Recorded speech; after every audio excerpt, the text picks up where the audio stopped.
What's up?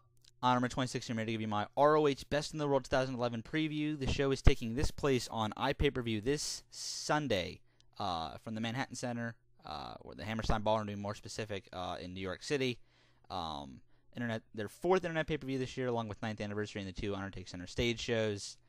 This should be a great show with a amazing main event, and I'll leave the link to where you can buy this show in the description box. There's one thing that I've seen kind of consistently, and it's from Ring of Honor fans. I'm ignoring all the people that are saying the show will suck comments, but there's one thing I've seen from Ring of Honor fans in particular that I want to address before I even get to the preview. If you think this show is a one-match show, you're an idiot. I'm sorry.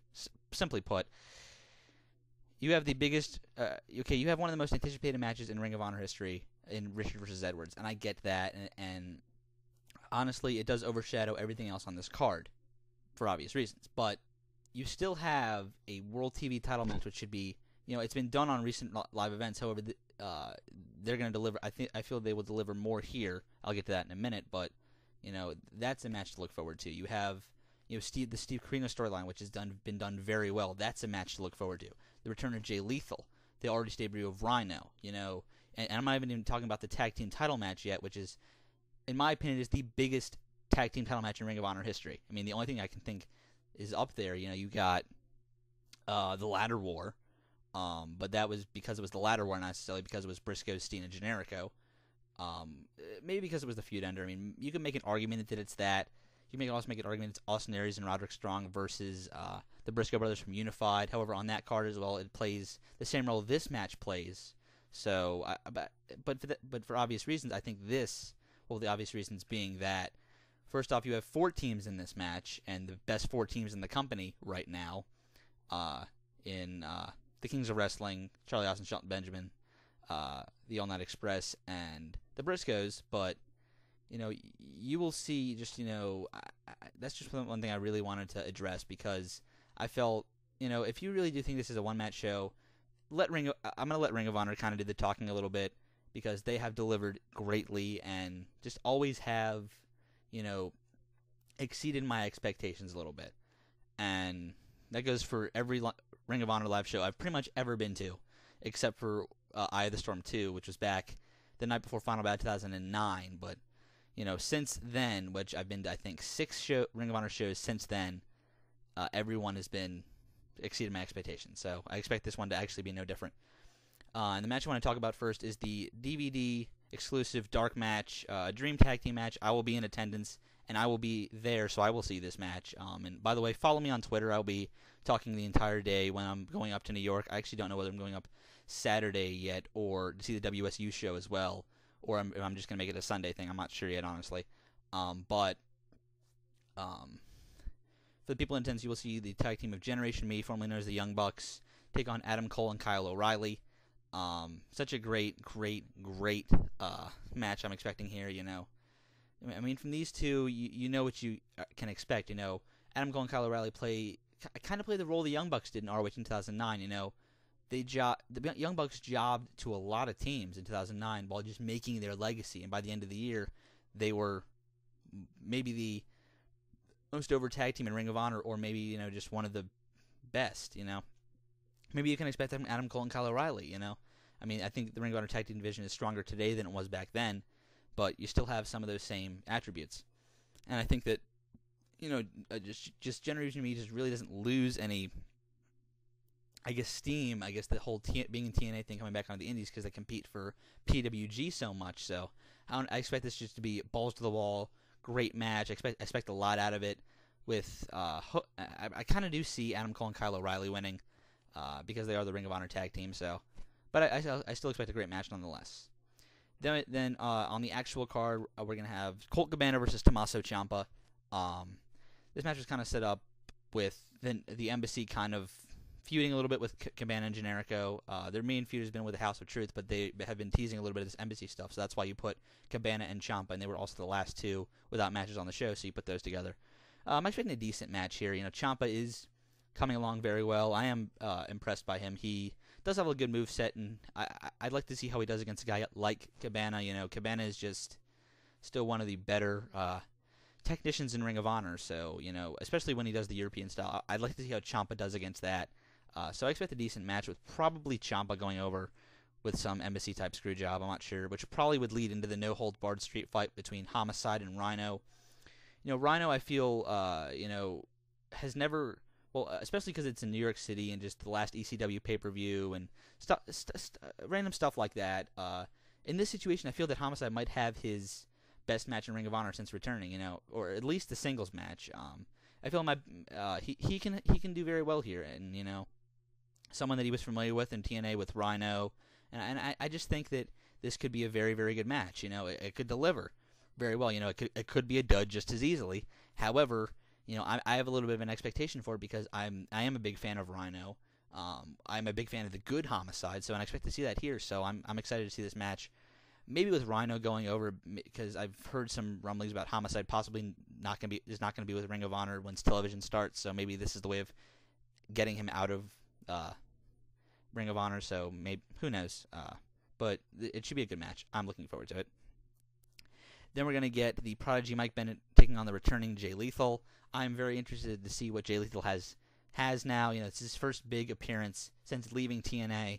I expect him to be the Jay Lethal of 2006. When he came back, he for those of you who remember, he turned heel at Steel Cage Warfare back in 2005, and then just was gone from Ring of Honor after when they were teasing a feud between him and Samoa Joe.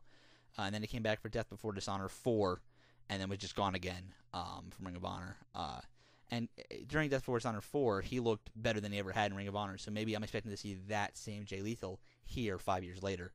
And then Mike Bennett, he doesn't wrestle that usual Ring of Honor style, but a guy like Lethal, I think he would work fine with. Lethal does work a little bit more of that slower, and then comes out of his shell with the high flying style a little bit. So I expect to see, maybe one of Mike Bennett's best ROH matches, if not his best ROH match here. I think he has the potential. And I said I'm not gonna criticize Bennett that much until I see this match with him. So hopefully he delivers here. And then we get to definitely the 4 more interesting matches of the show, actually. The first one being Steve Corino with Jimmy Jacobs versus Michael Elgin with the House of Truth. They've been teasing huge. Is Kevin Steen going to come back? They've had 4 or 5 videos since Supercard of Honor explaining the whole Jimmy Jacobs, Steve Corino, Kevin Steen, all that involvement. I've loved every second of it. One of the more interesting storylines in wrestling this year. And if you follow Steen on Twitter, you've seen that letter, and you can read it for yourself if you have a Twitter. But it's different, and I like things that are different. And Michael Elgin is enough of a good wrestler where I'd love to see Elgin in action. And honestly, I do think that Steen will be making some sort of an appearance on camera on the show. I don't know in what retrospect, whether he comes to the crowd, whether he is hatched into the building wearing a mask or something. I expect to see him here, and then a slight chance to bring Daniels and Generico. I think has a less chance of happening, but there's I think 5% chance that happens. But I think there's a bigger chance he will be here. I think they've been teasing it way too much for him not to just be here or them to mention it. So, and I think he will get a very, very, very loud reception if he comes back. Maybe I'm expecting Pop of the Night if that were to happen. So, and I do expect Michael Elgin to win somehow. I don't know how, but Michael Elgin should win here. Then we get into the 3 title matches. First, the World TV title match: Christopher Daniels versus El Generico. I do expect Generico to win for obvious reasons, being Daniels is with another wrestling company based out of Orlando. But I still expect a very good match here. These two seem to have very good chemistry. I haven't seen their match in Toronto yet. I heard pretty good things about it. So I expect them to do very well here. With Generico winning, of course, the whole Kevin Steen thing I just mentioned, possibly there. It could possibly lead to it. That would be a very interesting turn in the storyline, and I would like that a lot. But, we'll see. Still, it should be a very good match. Then we get to the 4-way elimination match for the ROH World Tag Team titles. The current champions, Haas and Benjamin, versus the Kings of Wrestling, Chris Hero and Claudio Castagnoli, versus the All Night Express, Rhett, Titus, and Kenny King, versus J. Mark Briscoe. If you have not seen the Briscoe promo, it's on Ring of Honor's page. Promo of the year, describing how they've been here since day one, and I really, really liked it. And it got me to think the Briscoes might win here. I think the titles will be retained. Honestly, here's what I think is going to happen. The 4 teams come out. They just start an absolute brawl for about 10 to 15 minutes. Then somehow ANX gets a flash pin on the Briscoes or something like that. And then the Briscoes just straight beat them down, bloody them up to a pulp where just the Kings of Wrestling could just cover them after doing nothing and pin them. And then the World's Greatest Tag Team goes over the Kings of Wrestling, maybe leading to some dissension between those two. Is honestly how I would book that match. I think this would be great. I'm expecting Ring of Honor has learned from its past mistakes, which I have seen in the past that they do, from the Tag Wars match, just to give it time, give everything meaning, and just have, when you have these 4 good teams, give everyone meaning, and I really do expect that they will do that here.